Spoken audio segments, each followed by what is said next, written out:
Hey everybody, Dr. Seagren here, and today we're going to continue our theme of sort of environmental biology, where we've been talking a lot of ecology and biology in respect to the environment. We're going to continue that and talk about biodiversity in the next two lectures. And what biodiversity means, very simply, is the variety of life. And there are many ways to talk about the variety of life in the world. But I think it's a good place to start just kind of talking about the variety of life in the simplest terms. What sorts of life forms basically are living on Earth, and why do we care about them? And so today we're going to start that discussion with talking about microorganisms. So the variety of life on Earth that we really can't even see. And then the next one will be about the variety of life that we can see around us. So let's jump right in.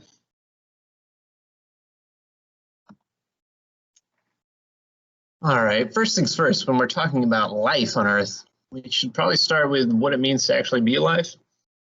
The thing that all life on Earth has in common is something called DNA. And I think we've probably all heard of DNA at some point in our life before, but the best way I would say to think about DNA is that it is essentially a recipe to create an organism and to kind of maintain that organism throughout its life. So every single one of your cells has DNA, and the DNA in that cell is kind of acting like a recipe or an instruction book telling that cell what to do. And basically all life on Earth works this way. So if we look at a plant, we look at its cells, it has DNA in it that is telling it to be a plant. If we go to a bacteria and we look in its cells, it has DNA in it that's telling it to be a bacteria, and et cetera, et cetera. That's really what kind of controls all life on Earth. So with that in mind, our first life form is a bit peculiar, and debatably it's the simplest life form. And some even consider them not to be fully alive, and the reason for that is because they actually have no cells. What I'm talking about here is viruses, and viruses have no cells, and they actually don't consume any food or energy, and they have no means of survival on their own. So a virus just kind of sitting on a table can't do anything on its own. Viruses completely rely on a host cell to survive and reproduce. And what a host cell is basically some other cell from another organism. How that works is basically, we've already talked some about viruses in this class when we talked about COVID.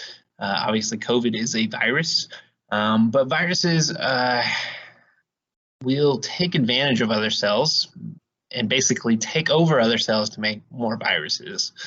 They attach to cells, they inject DNA into cells. Remember, each cell has unique DNA to it. So your cells have your DNA in it, telling the cells to continue doing what they're doing to maintain your body. But what will happen is that a virus will come along, inject its own DNA into your cells, and your cells don't realize this is happening. And they take this DNA, this virus DNA, and actually it's a recipe to make more viruses. So for example, a virus could come along and inject viral DNA into one of your skin cells, and instead of that skin cell carrying out its purpose for your body, it has a recipe in it to make more viruses. Eventually, so many viruses accumulate in that cell that it will rupture, releasing more viruses to infect the rest of your body. And of course, you can see very quickly that viruses will slowly take over and kind of kill your body if they go unchecked. And this is why viruses cause many diseases and can make you feel sick. I really can't think of anything particularly beneficial about viruses in the world. With the exception of sometimes as viruses are infecting various organisms, they can move bits of DNA between them and kind of contribute to genetic diversity in the process. But other than that, viruses are generally not the best organisms on the planet Earth. our next big category of organisms on Earth are bacteria. Bacteria are very, very small. They are typically bigger than viruses, and we'll talk some about the different sizes of these in our next virtual lab. But they are microscopic. They are single-celled. They're very simple. Most of them kind of just drift around in the world and eat whatever food they happen to come across, which makes them decomposers. Unlike viruses, they actually do have their own DNA, their own cells, and they have to eat their own food. So they are, by all definitions, alive in this respect. However, their cells are very, very simple. If you look inside of bacterial cells, it's kind of just the jumbled mess inside. They don't have much organization to them compared to plant, animal, fungi cells. And they actually don't even have a nucleus. So DNA is just kind of floating around in these bacterial cells. And here is an example. On our left side is bacteria. So these are bacteria over here, and you can see that there's actually two different kinds. There's some that are just circles, and then also the spaghetti looking stuff are these long cells of bacteria. And you can see that inside the cells, you don't really see much going on. They're just kind of simple. Whereas when you look at a cell of something like a plant, like over here, we can see this is a nucleus inside. We have very clear cell walls, and you can also see all kinds of other things going on inside, little dots and things. These are chloroplasts and chlorophyll carrying out cellular functions. So plant cells are way more complex than these simple bacterial cells. So unlike viruses, bacteria actually have tremendous benefits to the world. I mean, just the fact that they are decomposers means that they're constantly breaking down and recycling old dead nutrients and recycling them into soils and into plants and all that stuff that we've already learned about with the carbon and nitrogen cycle. They're doing all that. But what a lot of people don't realize is that the human body contains more bacteria cell-wise than actual human cells. So you know that your body is made up of trillions of cells, tiny little cells that are human cells, but actually you probably don't know is that inside your own body, your cells are actually outnumbered at least 10 to 1 by bacteria. And vast majority of these bacteria are actually good for you. So you have bacteria living on your skin, cleaning up your skin, in your mouth. In vast majority of them are actually in your poop, in your intestines.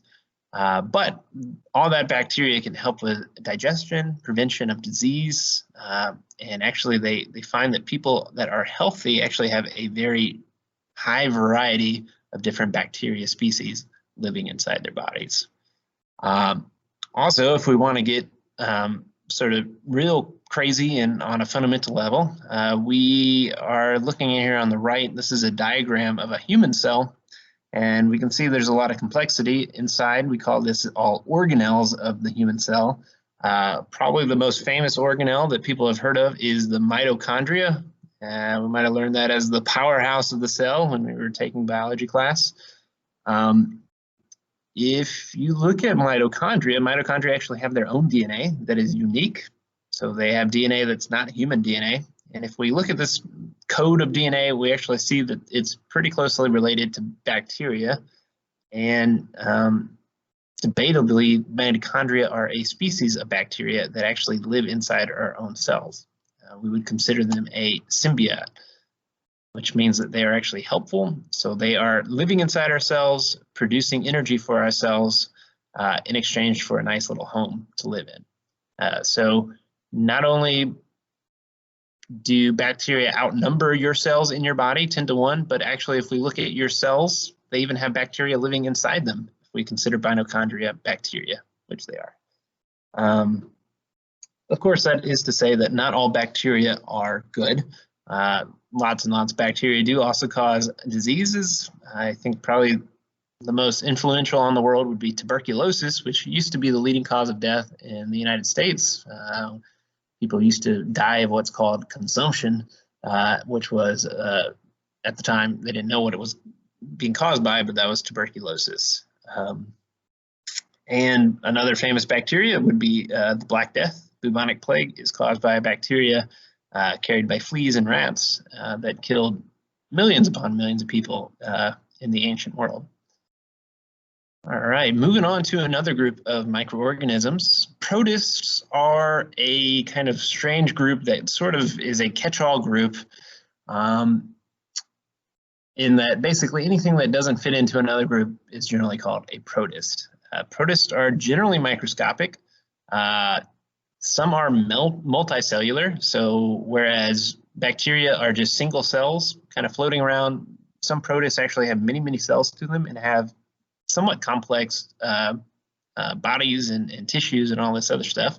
For example, this one on the right is microscopic. You can't really see it with your naked eye. It's really, really tiny, but if we look at it under a microscope, it actually has different body parts. And so clearly it has many different cells, each doing different things, and it's almost functionally like a tiny animal. So it can swim around, eat things. It even has sort of a primitive eye spot here, you can see.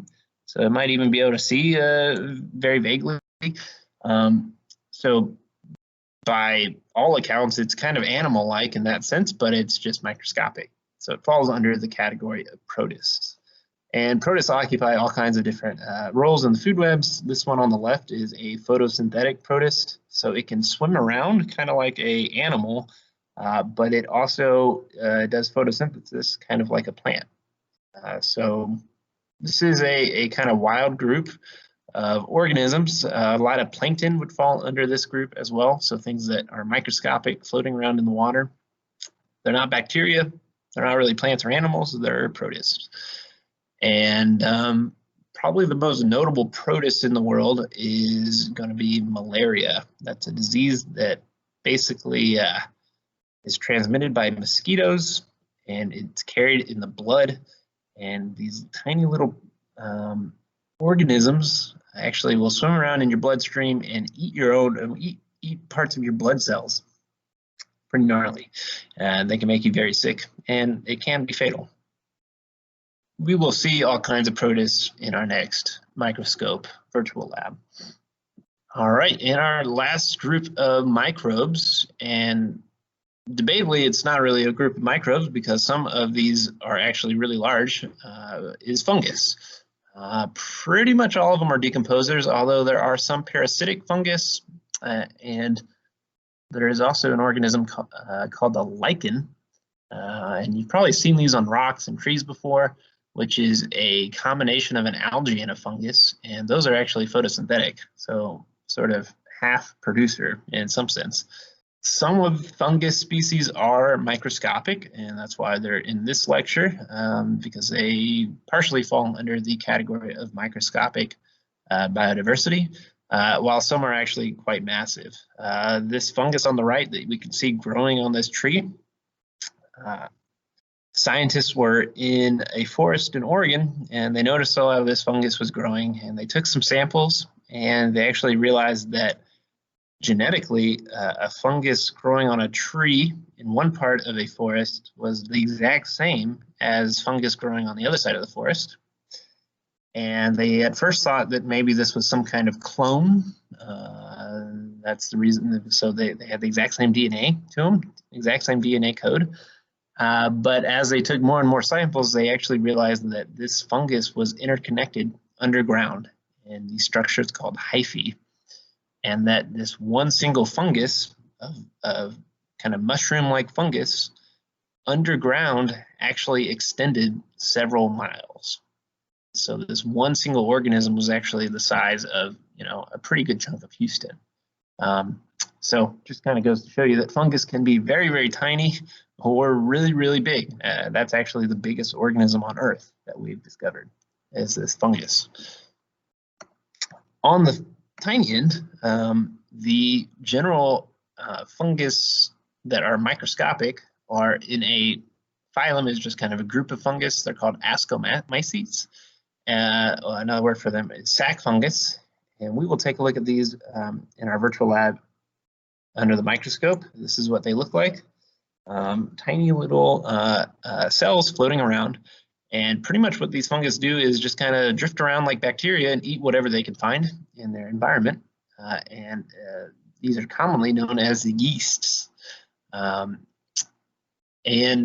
as kind of a fun fact, yeast is what we make all kinds of food products out of, such as bread and cheese, as well as alcoholic beverages, beer and wine and things all depend on yeast. And just to kind of gross you out a little bit, when you add yeast to bread and you let the bread rise, so to speak, if you've ever made bread before and you watch it rise over time, what's happening is basically we say the yeast are activating. That's a very friendly way of saying that the yeast are coming alive and eating a little bit of our bread. In the process, they are burping and creating large amounts of gas that is creating all the delicious little bubbles and causing the bread to rise. So when you're eating bread and you see all those little bubbles in the bread, those bubbles have been generated primarily by fungus burps. Nothing quite like eating them fungus burps. I'll take it up another notch. When people drink alcoholic beverages such as beer and wine, basically you have a mixture of sugar in some kind of solution. So that can come from things like wheat or barley or some kind of grain, or in the case of wine, it would come from grapes. So you kind of start out with this syrupy mixture of whatever, and then you add yeast to it and you seal it up. And what happens is the yeast begins eating this sugar in this syrup mixture. And over time, as it consumes sugar, it will release as a waste product alcohol. And I guess the best analogy to a human would be that you're actually, when you drink beer and wine or any of those other alcoholic beverages, people are actually drinking fungus pee, I guess would be the best way to think of it. So, and then the little fizzly, bubbly parts of beer are actually fungus burps. So you're getting the one-two punch there. So regardless, we can see that fungus are actually quite useful to us and do a lot of really useful things in the world. Lots of our food actually depend on fungi. Fungi typically don't cause disease in humans. I think, there are a few. Something like a yeast infection would be a fungal infection typically, as well as things like athlete's foot and ringworm, I believe, are also caused by fungus that can actually grow on the human skin. But for the most part, fungus are actually quite beneficial to us. All right, I also want to give a little shout out to my favorite fungus in the world, something called Arbuscular mycorrhizal fungi. These are a symbiotic fungus that live in soil, and they actually will kind of bind to plants and plant roots. And they are super, super helpful to plants. They basically will funnel water and nutrients to plants, and in exchange, the plants will give them some sugar that are the product of their photosynthesis. And the vast majority of plants on Earth actually depend on these fungus for their nutrients, like nitrogen and phosphorus from the soil. And it just kind of goes to show you that without fungus, pretty much all plants on the world would be less efficient, and you would actually not have the diversity of plant life on Earth without this kind of teeny tiny mycorrhizal and typically microscopic fungus that lives in soil.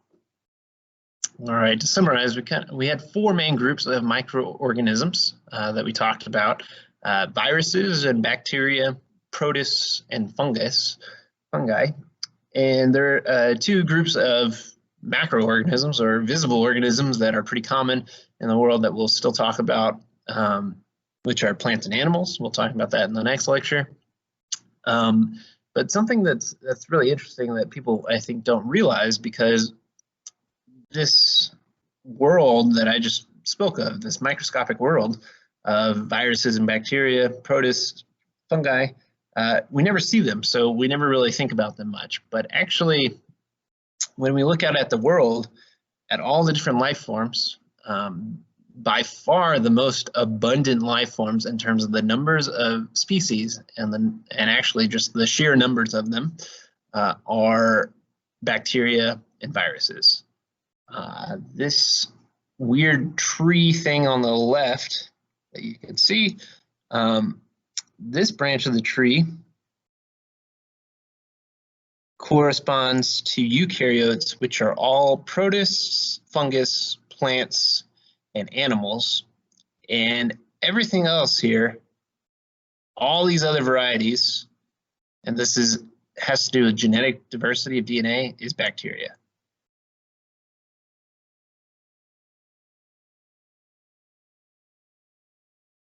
So when we're talking about the diversity of life, all of the kind of conventional life forms that we're sort of used to thinking about, like plants, animals, and fungus, they all fit, all those different types that you can think of, all fit into this little tiny branch of the tree when you're comparing it to the diversity of life within bacteria. So bacteria vastly, vastly outnumber eukaryotes. And actually, when we consider viruses, generally speaking, will vastly outnumber bacteria. So if this is plants and animals and fungi over here, the eukaryotes, and this is bacteria, viruses would be,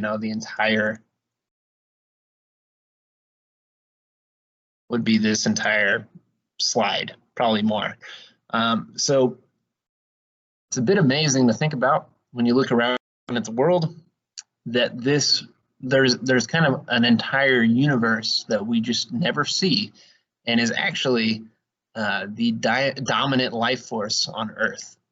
The dominant organisms on Earth, in terms of number and variety, are actually the things that you never see. Kind of fascinating. All right, well, that about covers it for the diversity of microbial life on Earth. I hope you learned something, and hopefully you got a little bit of a better appreciation for these aspects of Earth and life on Earth that you really never see unless you're using a microscope. And our next lab is going to be just about doing that. I'm going to try to rig up a microscope in here and show you some of the diversity of life from the Houston area, down from the Willow water hole, water samples. So until then, have a good day, and I will see you next time. Bye.